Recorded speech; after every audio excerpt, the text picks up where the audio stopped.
was a cold, moonless night when I boarded the last bus to another city. The air smelled of damp earth and diesel fumes as I settled into my seat near the back.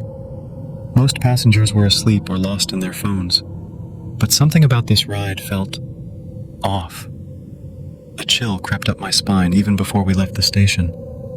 As the bus rumbled forward, I noticed an odd sensation, a faint pressure on the edge of my seat, like someone had just sat down beside me. But when I turned, there was no one there. My heart skipped a beat.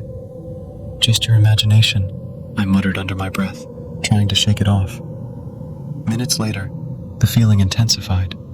It wasn't just weight anymore. It was heat, a suffocating warmth radiating from where the empty space should have been. My skin prickled with goosebumps, and the hair on my arms stood on end. Still, I refused to look directly at the void next to me. Then came the whispers.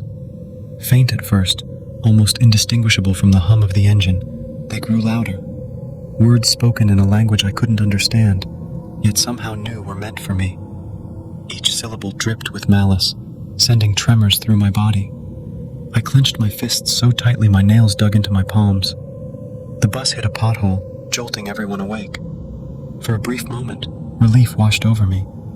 Maybe whatever this presence was would dissipate.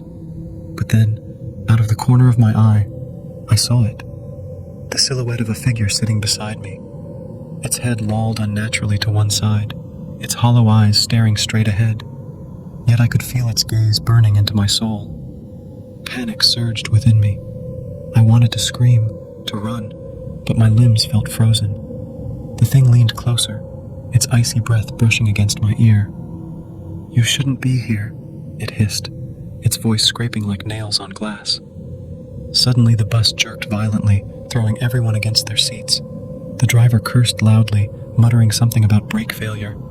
Chaos erupted as passengers screamed, but all I could focus on was the cackling laughter echoing in my ears, the same demonic chuckle that had haunted my nightmares since childhood. When the bus finally screeched to a halt, I bolted out without looking back. As I stumbled onto the deserted road, gasping for air, I glanced once more at the window. There, reflected in the cracked glass, was the face of the entity, smiling wickedly, waving goodbye.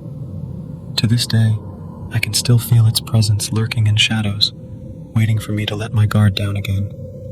And every time I hear a whisper in the dark, I know it's not done with me yet.